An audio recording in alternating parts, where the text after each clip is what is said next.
আসসালামু আলাইকুম। যারা হাড্ডিসার গরু মোটা তাজা করেন তাদের সাথে আমি একটা ট্রিক্স শেয়ার করব। যে হাড্ডিসার গরুগুলা আমরা যখন বাজার থেকে নিয়ে আসি, তো নিয়ে আসার পরে গরুগুলা খেতে চায় না ঠিক মতো।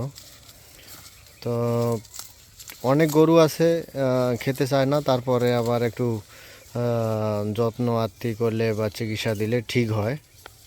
আর অনেক গরু আছে যে ঠিক হইতে চায় না, ঠিক আছে, ও ঠিক হইতে চায় না, ওর নানান রকম সমস্যা। হ্যাঁ, খাইতেই চায় না। মূল কথা হচ্ছে যে ও খাইতে চায় না। হ্যাঁ, খাইতে চায় না, ওর বিভিন্ন ধরনের পুষ্টির অভাবে ও খাইতে চায় না। হুম। তো এই গরুগুলাকে আমরা যেটা করি, যেটা অসুস্থ গরু একদম মানে খেতেই চায় না, তো এই গরুগুলাকে আমরা হচ্ছে যে এরকম আমাদের ঘাসের জমি, হ্যাঁ, ঘাসের জমিতে ছেড়ে দেই। এইগুলো আমাদের ঘাসের জমি। তো এই ঘাসের জমিগুলোতে আমরা ছেড়ে দিই, এই ঘাস খায়। হ্যাঁ, তা এরকম করে আমরা এই যে 2-3 দিন এভাবে খাওয়াইয়া ওর যে হজম প্রক্রিয়া, যেটা মনে করেন যে খাওয়ার যে অভ্যাস করে তুলি। তারপরে আস্তে আস্তে খাওয়া শুরু করে। হ্যাঁ, তো মানে গরুর আসলে ট্রিটমেন্টটা হচ্ছে মুখে। গরু যতক্ষণ খাইবে, হ্যাঁ, তো ও মরবে না। আর ও খাওয়া বন্ধ করলেই ও মারা যাবে। গরুর ট্রিটমেন্টটা এরকম। তো আমরা যেগুলা গরু খায় না, আমাদের খেতেই চায় না, একদম খায় না, সেগুলা গরুকে আমরা এইভাবে ঘাসের জমিতে ছেড়ে দিয়ে ট্রিটমেন্ট করি। তো এই গরুটা আমার একদমই খায় না, কোনো কিছুই খায় না, ও পানিও খায় না। তারপরে আছে যে আমাদের যে সাইলেজ আছে, সাইলেজও খাইতে চায় না। এবং আমাদের যে কারি কাটা, যে সানি সানি কাটা যারে বলে সানি, হুম, তো ওইগুলাও খেতে চায় না, কোনো কিছু খেতে চায় না। তো এই গরুটাকে আমরা এখন ঘাসের জমিতে ছেড়ে দিছি। আর ইনশাআল্লাহ এই গরুটা 2-3 দিনের মধ্যেই আলহামদুলিল্লাহ ও সুস্থ হয়ে উঠবে, আবার খাওয়া শুরু করবে। তো আপনারাও যারা গরু লালন পালন করেন, যাদের এরকম ঘাসের জমি আছে, হ্যাঁ, বড় স্কেলে যাদের ঘাসের জমি আছে, তারা এই কাজটা করতে পারেন। যে এটা কিন্তু একটা চিকিৎসা, গরুর চিকিৎসা বলা যায়। হ্যাঁ, এটা আর গরু মানে এইভাবে খাইলে যে আহামরি নষ্ট হয় তা না। হ্যাঁ, গরু খাইলে তেমন ক্ষতি হয় না, কিন্তু ছাগল খাইলে ক্ষতি হয়। এই দেখেন ছাগল, আমাদের ফার্মে একটা ছাগল মানে ছাগলের ফার্ম করার জন্য এইটা দিয়ে শুরু করছি, একটা ছাগল ক্রয় করছি আপাতত। আমার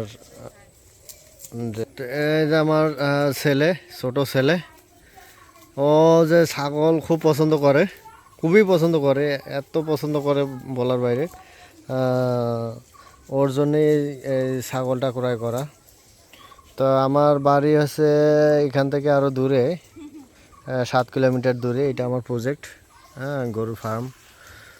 এই যে কলা, ওই পাশে কলার প্রজেক্ট আছে, 4.5 বিঘা জমিতে কলা লাগানো আছে। তো এই যে আমার ট্রাইকো সারের প্রজেক্ট, এই যে বায়োগ্যাস, বায়ো স্যালারি। তো এইখানে আমরা আসি ফ্যামিলি নিয়ে, আমাদের এটা এই যে ফার্ম হাউস। তো এই আমার ছেলেটার সাথে খেলার সাথী নাই। তো যেহেতু ছাগল অনেক পছন্দ করে, আগে আমরা ভেড়া ছিল আমাদের, ভেড়ার বাচ্চার সাথে খুব খেলায়।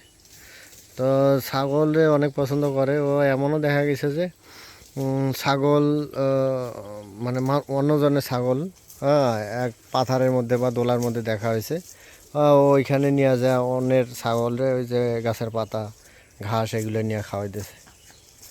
তো মূলত এই যে ইয়ামিনের কারণেই আমার এই ছাগলটা কিনা। ওর একটা খেলার সাথী হইল।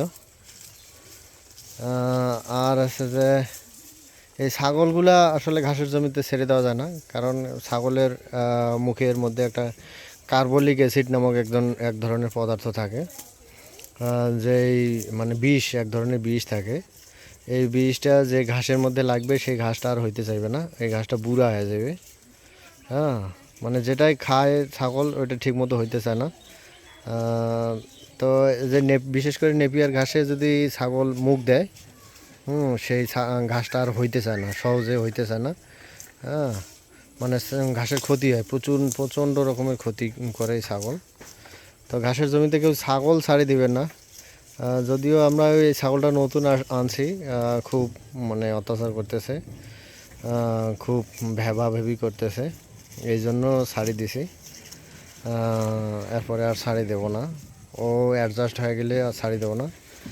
তো এই গরুটা আমরা ছাড়ি দিছি, এটা ট্রিটমেন্ট। কারণ আছে যে গরু না খাইলে মারা যাবে, কিন্তু যদি গরু খায় তাহলেই বাঁচবে। তো আমরা ওর খাওয়ানোর অভ্যাসটাই করতেছি এখন। ওর আছে দাঁতের একটু সমস্যা আছে, দাঁতটা নড়তেছে, মানে ওর ক্যালসিয়ামের অভাব আছে, ক্যালসিয়ামের অভাবে দাঁতগুলো নড়ে। তো ইনশাল্লাহ দাঁতগুলারও এক্সারসাইজ হইতেছে। আর আছে যে ওর যে মানে পাকস্থলীতে হয়তো বা সমস্যা আছে, খেতে চায় না, অরুচি। তো এইটার মাধ্যমে আমরা ওর খাওয়ার অভ্যাসটা করে নিতেছি। তো ইনশাল্লাহ যারা এরকম হাড্ডিসার গরু, এরকম একদম হাড্ডি, খালি হাড্ডিগুলা দেখা যাইতেছে, গোস্ত নাই বললেই চলে। দেন আমার গরুটা কিন্তু গোস্ত নাই বললেই চলে, ঠিক আছে, এটাকেই বলে হাড্ডি। তো এই হাড্ডিসার গরুগুলাকে আপনারা যারা মোটা তাজা করেন তারা এই ট্রিক্সটা ফলো করতে পারেন। তাহলে আপনাদের গরুর যে চিকিৎসা খরচ এবং দুশ্চিন্তা একটা আছে, এই গরুগুলা না খাইলে প্রচণ্ড রকমের দুশ্চিন্তা হয়, টেনশন হয়। এই টেনশন থেকে আপনারা মুক্ত থাকবেন, মুক্ত থাকবেন। তো এইভাবে আপনারা ট্রিটমেন্ট করতে পারেন ঘরোয়া পদ্ধতিতে। এটা 100 ভাগ কার্যকরী একটা মানে উপায় বা টিক্স। 100%, 100% আপনারা এটা কার্যকরী টিক্স। তো এই ট্রিক্সটা ফলো করে আপনারা অসুস্থ গরুকে সুস্থ করে তুলতে পারবেন। আবার কোনো অসুস্থ গরু যদি ফার্মে থাকে, খেতে চায় না, বিভিন্ন রকমের সমস্যা, অপুষ্টিতে ভুগতেছে, তো এই গরুগুলোকেও এইভাবে ছেড়ে দিতে পারেন 2-1 দিনের জন্য। তো এইভাবে ছেড়ে দিলে ইনশাআল্লাহ দ্রুত সুস্থ হয়ে উঠবে প্রাকৃতিক উপায়ে। আর আল্লাহ তাআলা গরু সৃষ্টি করছে, গরুর মাথার মধ্যে কিন্তু দিয়া দিছে যে কোন জিনিসটা খাইলে ওর অসুস্থ মানে অসুখের ঔষধ হিসেবে কাজ করবে। এই গরুটাকে যখন আপনারা মাঠে ছেড়ে দিবেন, তখন ও খুঁজি বার করবে যে কোন ঔষধটা খাইলে ওর রোগের ট্রিটমেন্ট হইবে। তো এই জন্যই আপনারা আছে যে ওই গরুকে ছেড়ে দিবেন, ছেড়ে দিলে ওর যে অসুখ, ওর অসুখের ঔষধটা ও নিজেই খুঁজে বের করে খাইবে এবং আপনাদের ঔষধ খরচ কম লাগবে। আর আপনারা জানেন যে এখন ফার্ম করার প্রধান প্রতিবন্ধকতা হচ্ছে যে ফিডের দাম বেশি আর মেডিসিনের দাম বেশি।